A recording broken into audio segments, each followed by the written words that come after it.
Great you are here, Michel Bauwens. Could you please introduce yourself and give us an idea of what you're currently working on? What is your focus? All right, so my name is Michel Bauwens. I'm Belgian. I'm a father of 4 children. And I created about 10 years ago the Foundation for Peer-to-Peer Alternatives. And the basic idea behind it is that through network technology, we're now able to scale human cooperation at a global level. So through global open source communities, people sharing knowledge on a global basis, and combining this with relocalized manufacturing, relocalized production, closer to where people live and need it. And we basically study how this works. So who's doing it, how are they doing it, how they're governing themselves, they're inventing new currencies, how does that work, what are the property arrangements.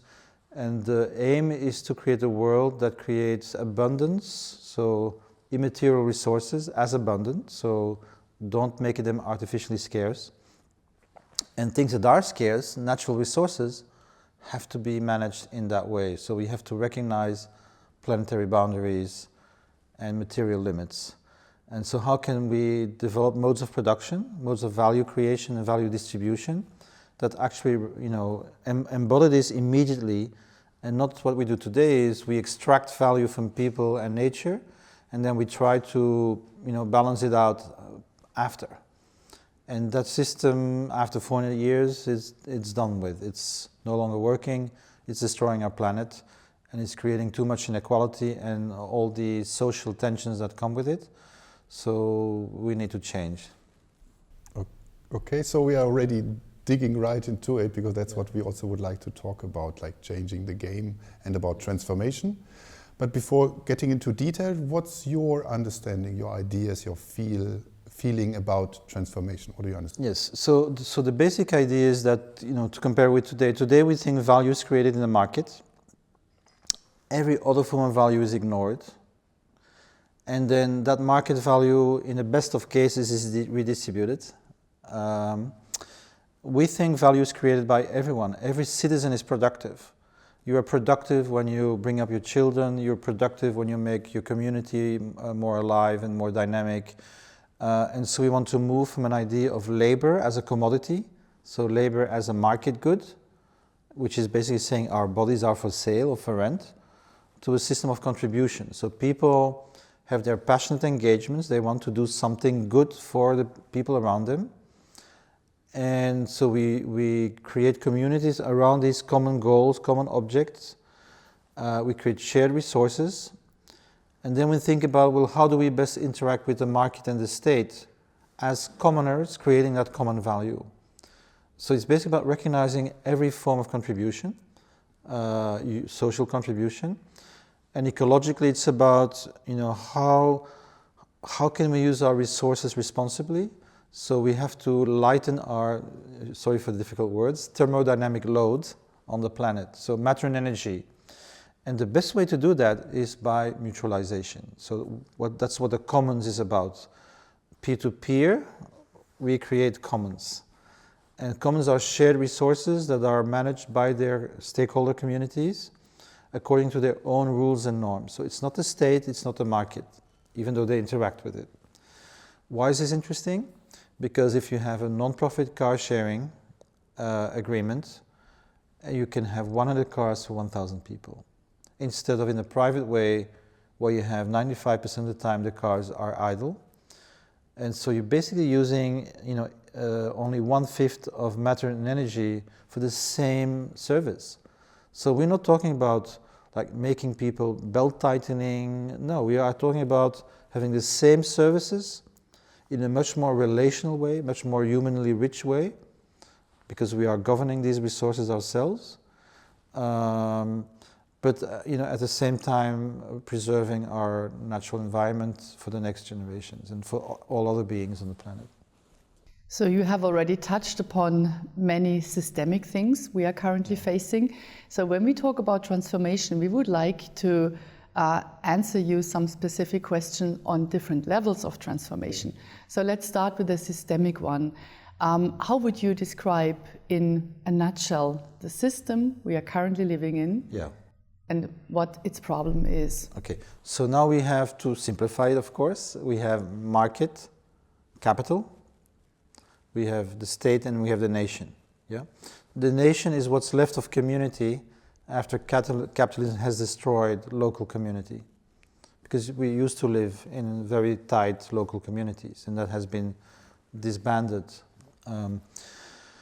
And so the way the balance was working until recently was that, you know, we do have these pendulum swings from market focus to state focus, market focus, state focus. So the market wants to liberate itself from constraints, but by doing that creates more inequality and more ecological problems, and then the nation reacts and pressures the state to re-regulate the market. And this swing has been like 200 years, every 30 years. And in England they call it lib-lab, liberal versus labor. And that doesn't work anymore, because today capital is transnational. So no matter how much noise you make at a nation-state level, because now we are in that moment where you have the social populists, Syriza and Comu, Corbyn, Sanders, and we have the national populists, the right-wing national populists, Trump, Brexit, Front National. So we are in this moment where, you know, too much market liberation has led to imbalance. But we can't restore it at the same level. So this is a real systemic issue. We cannot solve it within the logic that we have. So what we need to do today is to reconfigure these things. It's not about abolishing everything and saying this is a total new system. No, it's about saying today what should be central is the commons. Productive citizens in communities creating shared resources. They are creating the value by contributing code, design, urban gardening, you know, whatever it is that people are doing. And then we should have an ethical and generative market form that doesn't destroy and impoverish humans and natural resources, but generate more value for them. And then we should have a state form, you know, the common good institutions, if you like, that facilitate, empower, not bureaucratize and disempower. And this is the challenge. It's not about changing everything from the ground up. It's about reconfiguring the logic of what exists in a new way. And of course it's not easy, because we have to transform civil society, we have to transform the market and the state at the same time. This is a huge challenge, of course. And the way I see how we can do that, in the first instance, it's seed forms, subversive constructionism. Yeah?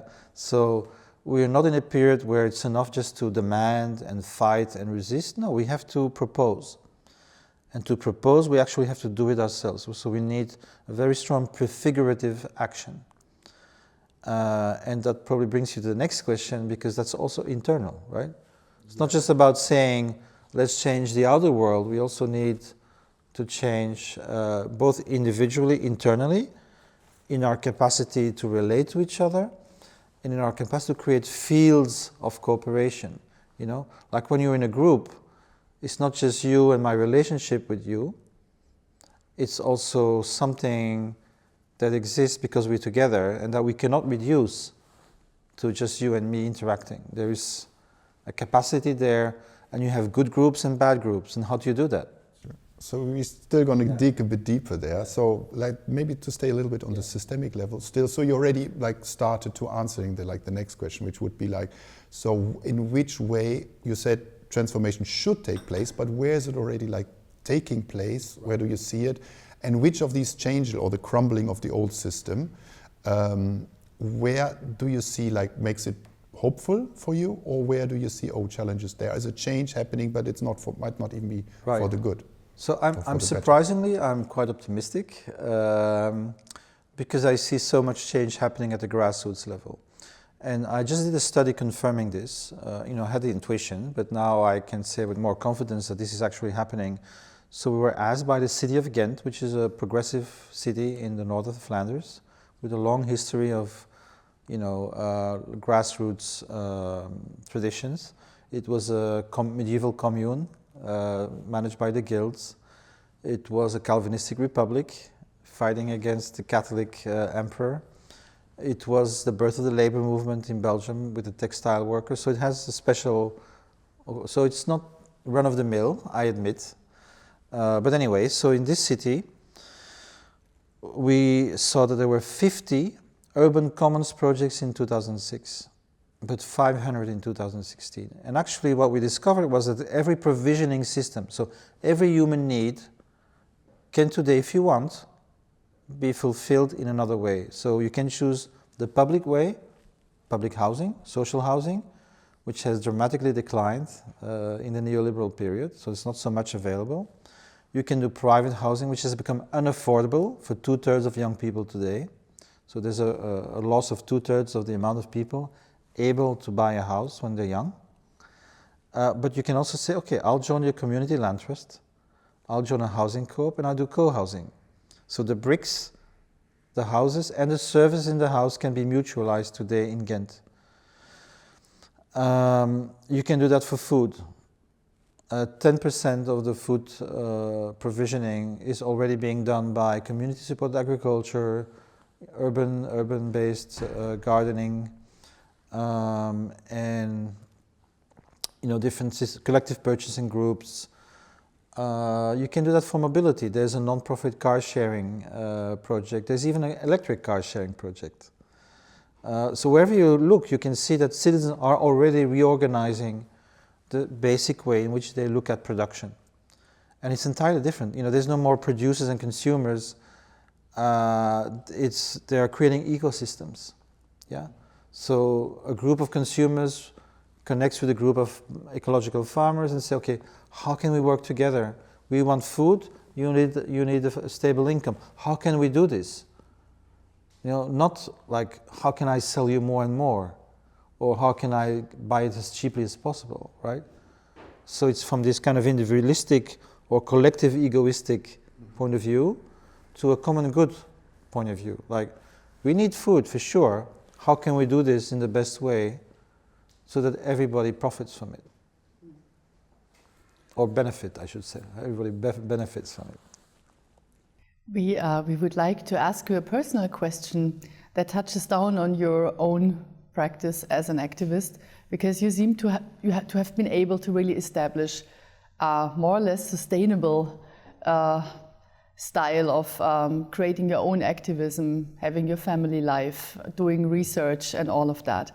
So if you look at other people that are working in the field of commons, very often it seems to us that they are extremely busy. They are under pressure also, right? Right. So what keeps you going? What motivates you? I should first of all say, I don't want to be idealized because I'm under pressure too. I work way too hard, which I think goes together with the passionate engagement. And that's dangerous, because it's precisely because you like it that you want to do more of it, and you can do too much of it, right? So, usually activists get sad because they are just working too hard, It's like, so it took me a long time. I've been very precarious for about 7 years. I had no business model, but then slowly things started working out. So now we are working with 12 people. And we organize ourselves in life pods, and this is, I think, very important. A life pod is a group of people who care for each other. We have 2 groups of 6, and it's not that we're rich enough to give each other money, so it's not in that kind of collectivism. It's more like, okay, we're 6, each of us needs an income, and so when something comes in, consulting project, a research funding, a subsidy, a lecture invitation, let's make sure that everybody can make a livelihood. And so just by looking at it, things happen. So I think that's a good part. The other thing, and I'm not sure that's the solution for everyone, but it works for me, is I happen to marry a Thai wife, and to be able to live part of the year in a country where the cost of living is less. I can combine periods of high activity. That's what happens with the 6 months I'm in Europe. Work too much like everybody else. But then I know for 6 months I'll be able to think, to read, to spend a lot of time with my children. And so I don't have the balance every single day of my life. It's more over the year. I try to, to design my life that at least over the year I can recuperate. Yeah. And I think that's the truth for more and more people. And this is how our social security system should change. I'm thinking we're all becoming creative people. We're all becoming like actors, right? So an actor is somebody who will work 14 hours a day while he's making a movie. It's very hard, it's very tough, it's exhausting. But then, okay, the film is over. You have time to go on holiday, read a few scenarios, decide what's your next project. And so this kind of pulsation, I think, is what most people today would need. Because if you're a worker doing something that's meaningless under subordination, you're not going to be happy. So you're happy when your day is over at 4. But when you're engaged and passionate about it, and you believe in what you're doing, the problem is the opposite. Like, when do I stop? And of course, if on top of it you're precarious, like I want to stop, but I can't stop because I need to feed my family. But let's stop thinking about the working week, for example. That doesn't work for people, I think. I mean, it's fine. I'm not against it for the people who still work in, the classic salary system. But for the increasing number of autonomous workers, project-based workers, nomadic workers, digital nomads, all the people who have precarious lifestyles, we need something else. We need and I call it common fare instead of welfare. So how, as commoners, how do we manage the risk of our life and pensions and this is where my other work comes in with SMART. It's a labor mutual. So we pay 2% of our income to a mutual guarantee fund, and so when we send out an invoice to our clients, we get paid immediately by the common fund, and then SMART goes after the payment of our invoices, and then we convert our invoices into a salary, which means we get access to pensions and healthcare and unemployment. And so I think we also need to abolish this division between, fixed salary workers and precarious workers. There's one working class, if you like. Maybe it's a bit of an old world, but anyway, you know what I mean. People who work for a living, there should be no difference. We should be equally protected. So you already talked about some kind of hacks in the system on the systemic level, but also on the organizational level. So, for example, how should the state or the welfare system change? But how could or should organizations change? Be they commercial, like big enterprises or small enterprises, or other maybe organizational forms in the system, or how they are working right now, and then later coming to a more personal level? Well, so the first thing is, we need to change our orientation from profit maximization to benefit maximization. So we should be generative, which means, mission-driven, purpose-driven, impact-driven, whatever, but not profit. Profit is a means to an end. The surplus we use to reinvest in our goal. And I think in general for that, cooperative forms are more conducive to that. But I don't want to worship one particular legal form. It's the underlying logic that matters, right? So, and that means that our companies cannot be managed by finance. So we need a wall between purpose and capital. That's the second thing I would say. But I'm not against integrating, ethical finance, generative capital in a multi-stakeholder governance model. And there's one that exists called Fair Shares. It's very elaborate. It's a UK-based proposal, and it's so it's a number of shares for the funders, founders, workers, and users. Every group has a representation in the collective. So it's not one man, one vote like a classic cooperative, it's a multi-stakeholder system. So there's not one system. You have to think, design what's your purpose and what's the best governance and property for that purpose. And sometimes you need to be careful about it. I give you an example. In Sweden, in Malmö, there was a big project around waste recycling. Yeah, and what they did was full democracy in maker spaces, and then getting refugees and immigrants to work with it.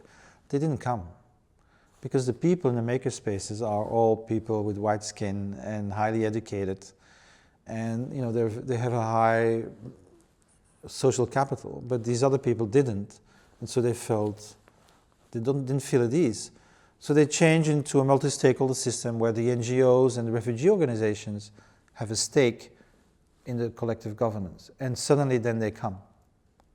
You know, you have to be flexible. It's, you know, different people, different cultures have different sensitivities about status and what else can I say? I think that's already, so purpose-driven, you know, be careful about what kind of capital you have. You need generative capital. Yeah, you need slow capital. You don't need extractive capital. Which means, you know, generating coalitions of cities, unions, cooperatives, ethical finance, to do these kind of alternative projects. The commons is good because the commons are by definition self-governed. And if you look at the open source economy and the urban commons economy, which I studied in Ghent, there is a productive community managing its contributory system.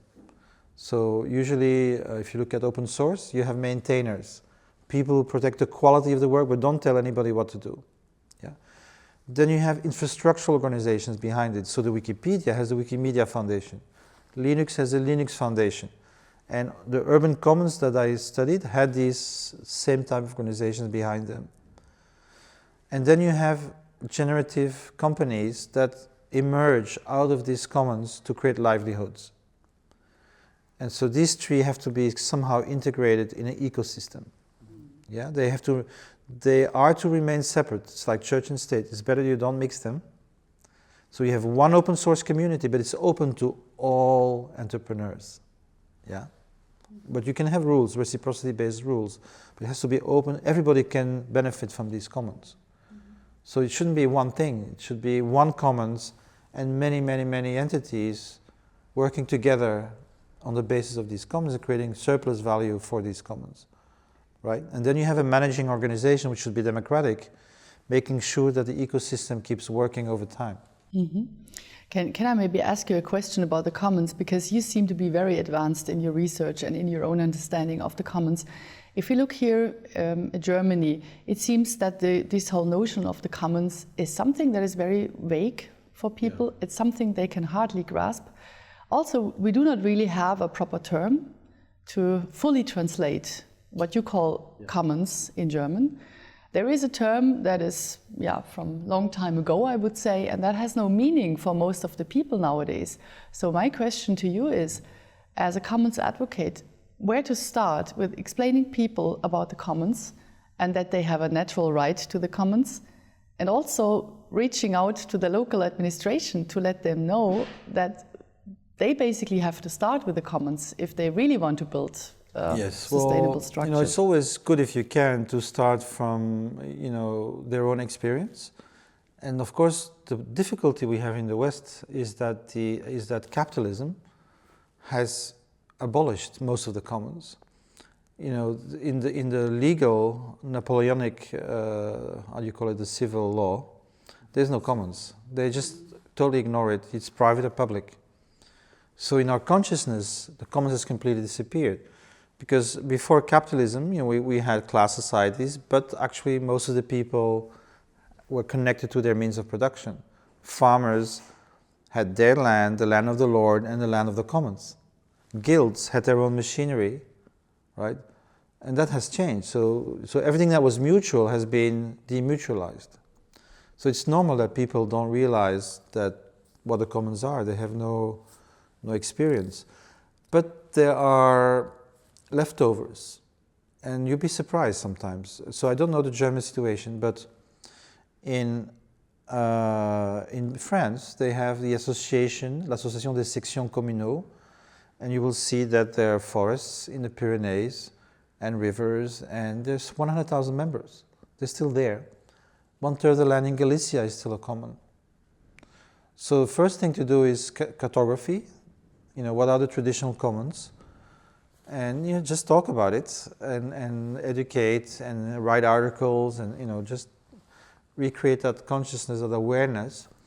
But the second thing is the urban commons, and I'm just absolutely 100% sure that you have them. It's just that you don't call them that way. But language is important. So I think if you want to get out of the labor capital way of thinking, then the commons language is actually very important. But unfortunately, we have to educate. We have to become stronger. We have to have media. We have to start connecting. But I think, connecting urban commons in Berlin, for example, would be a great thing to do. They're there. The urban gardens, the community-supported agriculture, the food purchasing groups, the energy co-ops, they're there, you have them. This is mutualization, pooling, commons. So what you suffer from is a lack of awareness, lack of self-consciousness, and fragmentation. Because you have no common language, things which actually have a common structure seem to be different. But they're the same. They all have an underlying structural logic. So somebody needs to do that work, and that's what the P2P Foundation does, at a global level. But you might want to do something like in Melbourne, which is the Commons Transition Coalition. Or you might want to do what's happening in France. They have a dozen of them, Assemblée des communs, Fabrique des communs, whatever the appropriate language is in German. I don't know German, I can tell you, but you have to start naming things and bringing people together who agree to name things. And if you look at, the socialist movement in the 19th century, working class didn't exist as such. These were farmers expelled from their land, coming in cities with no protection. And there's books about it, the history of the English working class from E.P. Thompson. It shows that people have to start naming themselves. Oh, I'm a worker. I'm not just an expelled farmer, because I'll never go back there. I'm actually a worker, right? And I need to protect myself. I need a union. I need a mutual. So now I think we need to step up, because labor has become by definition subordinate. Yeah, if you have a labor contract, you have a contract of subordination. This was a compromise between the unions and capital. Okay, you protect us, but we'll obey. Yeah, we get safety, but we obey. We don't challenge the system. And what I think is what we do is we need to think differently, not just fight within that system. As long as you keep fighting with your wife or your husband, if you have an unhappy marriage, you strengthen you keep keeping the marriage alive. It's the moment when you turn away and say, this is not going to work. Then you have a chance to build a new relationship that works for you. So as long as we keep fighting the beast, paradoxically we nourish the beast. What I'm suggesting is we are commoners, we are creating value ourselves, we create our markets, we try to transform the common good institutions, the state and the city, the way we need them to be. And we see ourselves as commoners. It's a consciousness. I am primarily a citizen in a community creating value with other human beings. I'm not a contractual worker. I'm not a precarious. I'm a commoner. Does that make sense? Sure. It's not derivative. Even, I use the word precarious, but I actually don't like it because it says I'm weak. I'm dependent of capitalism. No, you're a commoner. You can be proud of it. Together you know everything, together you have everything. Once you realize that, you're actually not that precarious because somebody will help you. So how do we recreate these connections? Yeah? How do we go from pre-modern collectivism where everybody had a place but no freedom to choose, to individualistic, corporate identities, to I am somebody that I contribute to the common good. And I'm recognized by my other co-citizens. And when I say citizens, it's not meant to be exclusive. It's meant to be all the people who live in a place, right? I am co-creating value. Like what the beautiful things you're doing here in the supermarket. Yeah, you're helping people rearrange their lives, rethink their lives, becoming, more dynamic in their entrepreneurial activities. That's what you're creating value. You're creating some kind of commons that needs to be named. You just mentioned rearranging life. We talked about separation and connecting again and commons. So what is it doing, like we talked on a systemic level, on the organizational level, what does it do with the person themselves? Because we are observing more and more people still working this system, still working in these organizations, but they are burned out, they are bored out, they are dropping out. Yeah. So I don't know, maybe you want to start with your own process of change and transformation, and maybe how do you observe what's happening around you, and especially maybe if you share our observation, it's increasing. More and more people are going. I think one of the underlying, of course, this crisis that motivates people, but there's also a very long-term evolution towards highly educated people. Yeah. So it took us 500 years in Europe to be educated, and now we have 70%. I don't know in Germany how much, but we have a really high number of people with education and higher needs. We have more complex needs. My father could be happy by having a job, knowing that his family was fed. Well, I cannot be satisfied with that. I am not. I need to do something that is meaningful. And so once society reaches that state, then that old subordinate labor system just is not working. Most of it is fake needs. It's harmful. So how can you be happy if you're a thinking human being, if you're an aware human being? How can you be happy doing that? So that's what happened to me. I saw the world going the wrong direction. More and more ecological destruction, climate change, more and more social inequality, the rise of the authoritarian right, but also especially how people inside the company were getting really sick. Like 15% burnout rates. And the HR department actually managing it so that it's kept within that boundary. As long as only 15% of the people are getting burnouts, we can live with it. And so I was thinking, like, am I part of the solution or part of the problem? And I felt I'm part of the problem. So you cannot have a happy life. Once you have these psychic and social needs, you cannot have a happy life. So that's one aspect, The second aspect, I think, is the vision of scarcity versus the vision of abundance. Now, I don't want to say that everything will be abundant in the future, but it's about, okay, if you are an individual competing with every other individual and you just have a nuclear family, life is tough. Nobody's helping you, right? If you're part of a community, extended family, affinity-based community, then suddenly you can say, well, I don't have it, but I don't need it because somebody else in my community can help me, like a drill. It's a silly example. It's used 8 minutes in a lifetime on average. Yeah, a car, 5%. We don't need all these things. We don't use them. So if by mutualizing these things, you can start thinking about life in a different way. Like, I don't have to have it. But I need to know where it is when I need it, right? And I need a reciprocal relationship with a community or person that I know they can help me when I need it in that particular context. And that creates a relaxation in life.